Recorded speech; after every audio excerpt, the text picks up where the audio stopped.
How can we bring Marxist critique of political economy to the stage of contemporary global capitalism? Though he intended to, Marx never completed his planned works on geopolitical economy.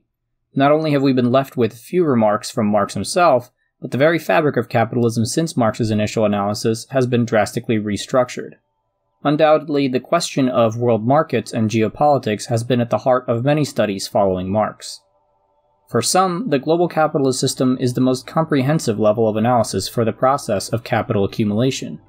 In other words, no understanding of capitalism is complete unless it is informed by a global perspective.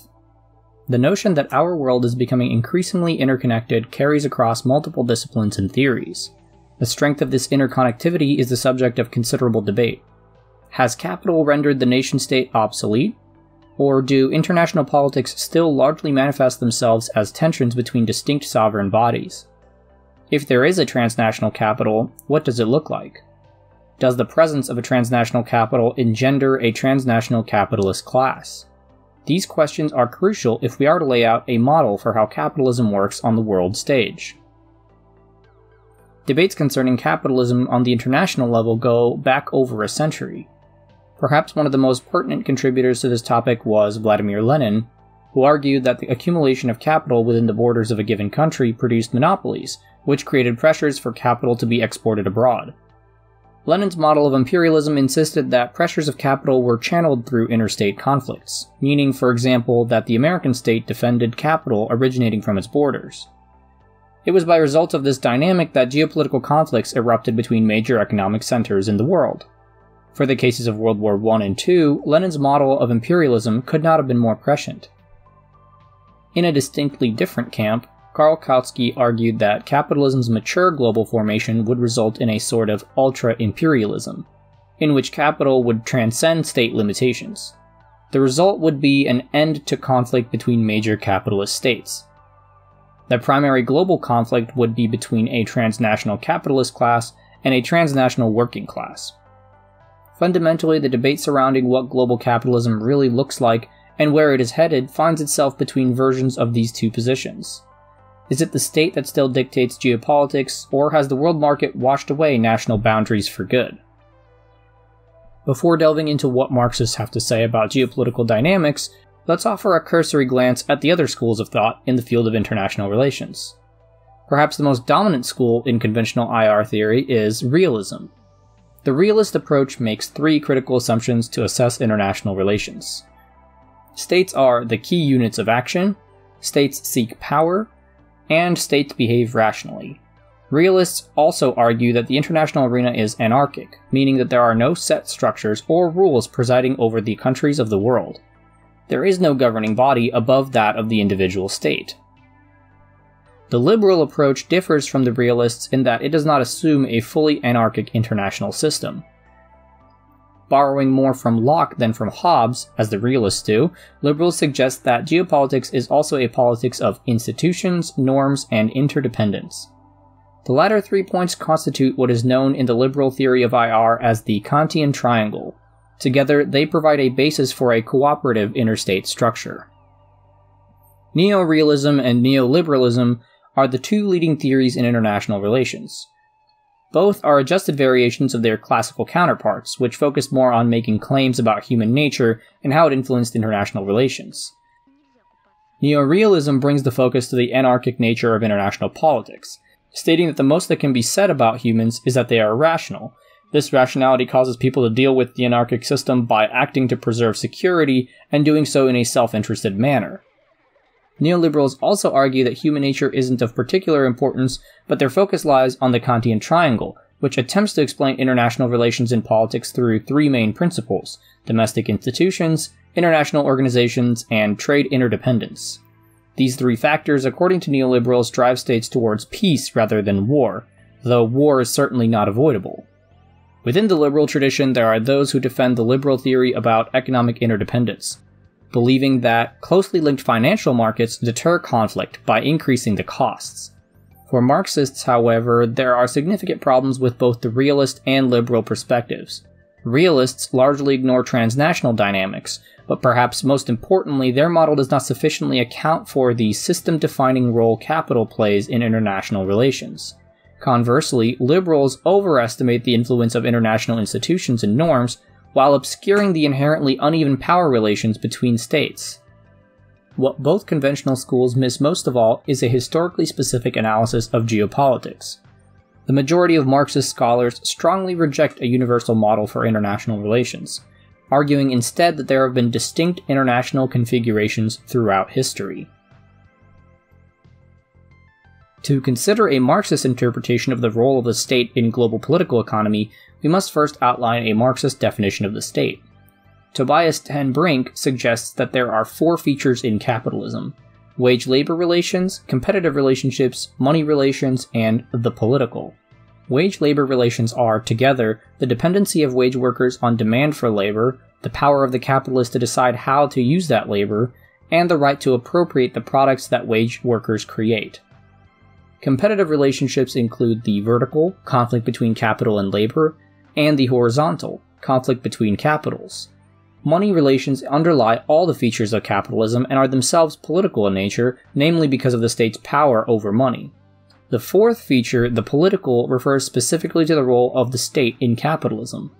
The state exists to do what the above three structural features cannot do. The state, by virtue of being the body which maintains a monopoly on physical violence, is able to perform a number of social, legal, and infrastructural functions of integration and assimilation on a permanent basis, that is, independent of crises, with the aim of safeguarding capitalist socialization. The most crucial point about the state is that, because the process of accumulation is the decisive dynamic force animating the capitalist mode of production, the state, in order to remain a viable actor, must take account of the fact that its revenues, which allow the state to set its policies in the first place, ultimately depend on the generally uninhibited accumulation of capital. For this reason, the state will act against the immediate interests of individual capitals if such a course of action ensures the accumulation of capital in the long term. This is somewhat challenged by Robinson, who argues that once capital has transnationalized, the basis upon which state managers and political elites achieve their reproduction is also transnationalized.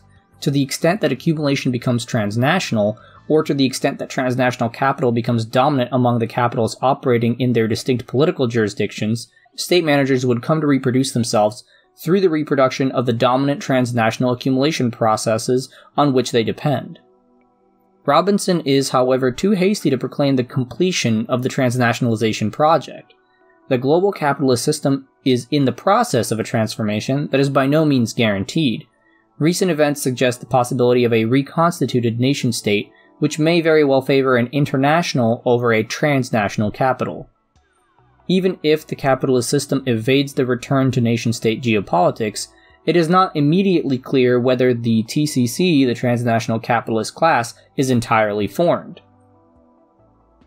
Undoubtedly, the Chinese capitalist class, for example, shares common interests with its Western counterpart, but there is an unmistakable rivalry that challenges the possibility of a transnational capitalist unity.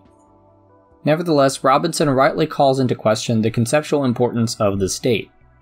To this point, Teschke and Locker suggest that capitalism requires some form of geopolitical organization, but it does not require the specific configuration of the geopolitical in which it historically emerged, a system of states. There simply is no straight line from capitalism to any specific geoterritorial matrix or set of international relations. Global capitalism could therefore function on a political topography defined by interstate unions, regional power dynamics, or an otherwise heterogeneous political mapping of the world. What more can we say to better understand where the state belongs in global capitalism? One point to note is that domestic affairs of individual states are necessarily international, and the international are necessarily domestic. Currency policies, for instance, may originate in the domestic sphere, but affect and are affected by international forces. The same could be said for policies regarding labor. What rights an individual state does and doesn't afford to its labor force affect both domestic economic conditions as well as potential inflows of capital. Ten Brink argues that the international state system in capitalism can only be understood through a global lens. The international capitalist economy acquires its own dynamic with complex corporate interconnections, and inter- and transnational division of labor, a hierarchy of markets, production and consumption norms, all of which react back on the locally rooted relations of life and production. In sum, the configuration of the international capitalist economy is necessarily global and not a simple aggregate of its parts. Consequently, not only is state-level analysis unable to articulate global power structures, but it is also inaccessible without a global perspective, one that situates the various parts of the international capitalist economy in their particular historical positions. Ultimately, the state is a critical feature of the capitalist geopolitical system. To date, only states have the capacity to enforce legal regulatory frameworks and set economic policies. As Smith says in the Marxian framework, the state is conceptualized as part of the social relations of capitalism, and not as a distinct entity separate from another allegedly distinct entity, the economy. The state is a necessary moment of capital accumulation, not some external force intervening in this process from outside. No less than the world market, it too implicitly operates on each of the theoretical levels discussed in the 3 volumes of Capital. However, none of this suggests, as Robinson and others have pointed out, that the state is a necessary political unit in global capitalism. The next point of interest is the actual geopolitical structure of capitalism. Whatever role we ascribe to the state, we are still left with conceptualizing the incongruous political atmosphere in the interstate level. For one, capitalism on the global scale produces an uneven pace of development across regions. This is the result of both historical and structural conditions. Countries with historical advantages based on military and economic coercion were generally speaking the first to develop fully industrial capitalist economies. Though competitors in the global capitalist arena were able to draft the technological innovations made by leading powers, the majority of the world remained underdeveloped, in large part due to explicit imperial policies. Since then, the uneven development of global economies has been perpetuated through various implicit and explicit mechanisms. Smith outlines monopolization of technology and intellectual property as one of the most crucial advantages used by developed countries today. When a handful of giant first-world oligopolies operating at or near the frontier of scientific technical knowledge sells inputs to and purchases the outputs of small-scale third-world producers far from that frontier, the prices these producers must pay for their inputs tend to rise, while the prices they receive for output tend to stagnate or decline over time. In this manner, the oligopolies tend to appropriate a disproportionate share of the value produced in the production and distribution chain. As a direct result, the pressure on work conditions, wage levels, and worker communities in poorer regions remains unrelenting, a pressure quickly transferred to working men and women and their communities in the so-called North. In this manner, the drive to appropriate surplus profits through technological innovation, an essential feature of capitalist property relations and production, systematically tends to reproduce both uneven development in the world market over time and generalized economic insecurity. This uneven development strongly justifies Ten Brink's insistence on studying specific historical constellations, which he defines as the totality of development and social forces in a specific historical situation. These constellations reflect an intersection of a theory of capitalist development at specific phases with a theory of structure and agency. Above all, the agency of collective actors. Whether a specific historical constellation is constituted by hegemonic power relations or by a looser and more competitive order, uneven development will remain a crucial factor of the capitalist geopolitical economy. Dominant figures in global politics are especially well armed to maintain a particular set of relations, though Ten Brink argues that historically no state has maintained an unchallenged hegemony for extended periods of time. Even in the absence of a uniquely powerful state, the divide between developed and underdeveloped regions in the world can be reproduced with both soft and hard politics. Whether through predatory international finance, unbalanced trade agreements, appropriation through technological monopolization, or simple threat of force, any constellation of capitalism will possess certain structures augmenting the competitive potential of a particular group of capitals. It's important to note that these downward pressures are not necessarily part of a deliberate attempt to suppress contenders. It is precisely the competitive framework of capitalism directing individual capitals to seek out profit rates above the average that reproduces global inequalities. Cheap labor markets, uneven terms of trade, deregulation, and a myriad of other conditions are incentivized both for the advantaged and disadvantaged parties, Struggling states may feel the pressure of deregulation to attract foreign capital, or may fall prey to an endless cycle of loans, the infamous debt trap, which may permanently cripple any chances for sustainable economic development. To be sure, success stories are often referenced as possible solutions to the development crisis. However, as Smith points out, these stories required what he terms a catalytic state. Even Japan and Korea, the poster children of capitalist success in Asia, relied heavily on directed state involvement in key industries, strong state currency policies, and robust legislation maximizing export-based development. Smith argues that the catalytic state, like any active state in contemporary global capitalism, is ultimately unable to address the substantial exit options and mobility available to capital.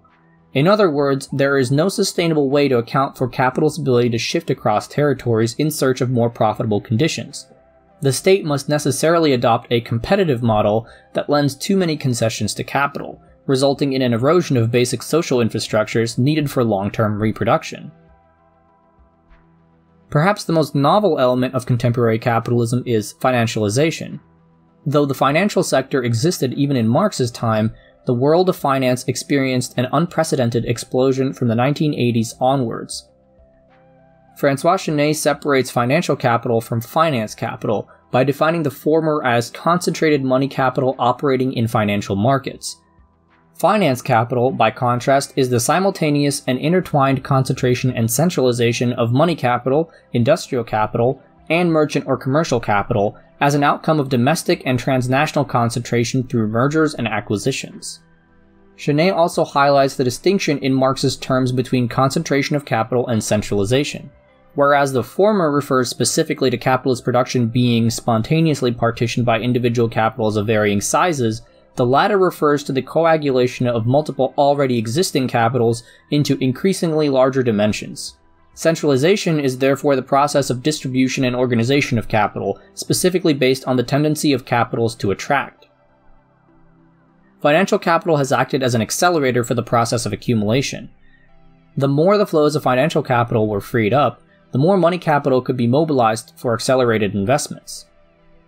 Excess credit creation and credit bubbles have been inherent to the accumulation cycle as well as to the profitability of banks, which always depended on the amount of interest appropriated in their operations and so on the quantity but also the riskiness of the loans they made. Only the very largest could earn commissions through operations such as the search for capital required for the launching of joint stock corporations.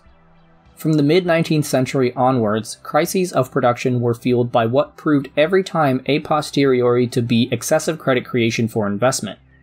Banks were at the heart of the euphoria leading up to crashes and crises, and these seemed on the surface always to be financial crises. Financial instruments in present-day capitalism have become unimaginably complex. With increased complexity and mobility, speculative cycles not only accelerate the pace of accumulation, but endow an added degree of precarity in the system as a whole. As a result, fictitious capital, what Marx called claims on future profits, has surpassed all other forms of capital in volume. Derivatives, which are effectively claims on claims, trade in the hundreds of trillions of dollars per year. Though fictitious capital is distinct from interest-bearing capital, the term Marx used for credits and loans, it has an immense presence and downstream effect on more tangible markets. More importantly, the burden of these gambling schemes, like in 2008, is often shifted on the general population. Chenet is careful to contend that financialization has transcended national borders. The percentage of interlocking cross-country directors on corporate boards is not particularly high, 29% among the Fortune 500, suggesting that the establishment of a transnational capitalist class is some ways away. Nevertheless, financialization augments the exit options available to capital which, as Smith pointed out, threaten to erode the power of individual states. Marxists argue that capitalism is not an eternal system. It came into being through a violent process of appropriation in which producers were separated from the means of production and consequently transformed into a labor force for capital. This project of primitive accumulation transformed entire landscapes into potential markets, often through the direct involvement of the state. Some have argued that the process of primitive accumulation is more or less complete, that the world is decidedly capitalist in its political, economic, and social structure. David Harvey's famous thesis of accumulation by dispossession disputes the notion that capital ever completed the project of primitive accumulation. There is in fact an ever-expanding frontier for capitalism, social spheres that have not yet been marketized or may otherwise be subjected to assimilation into the process of capital. Social formations that are not constituted by a specifically capitalist class structure are therefore spaces for potential capital penetration. Bhattacharya and Seda Irizarry contend that what has been overlooked in past studies is the way in which capital may subject its non-capitalist outside to primitive accumulation to secure its conditions of existence. In Marxian terms, non-capitalist surplus value is extracted by mercantile capitalist firms or captured as rents by firms who provide a crucial element that cannot be imitated, whether knowledge commodity like patented designs, brand image, or consumption ambience. But the source of these mercantile profits and rents is the non-capitalist surplus value produced in the developing countries. The reduction of all economic sites and class processes to capitalist ones hides an important source of surplus value for merchants and rent-bearing capital, non-capitalist value. It is worth drawing special attention to the appropriation of non-capitalist value and the power of accumulation by dispossession. These processes, which often involve violent privatization, financialization, and redistribution, have significant effects on local, national, and regional communities. In this sense, inventive mechanisms of value appropriation produce another fault line in contemporary capitalism, with conflict between competing capitals and between capital and labor.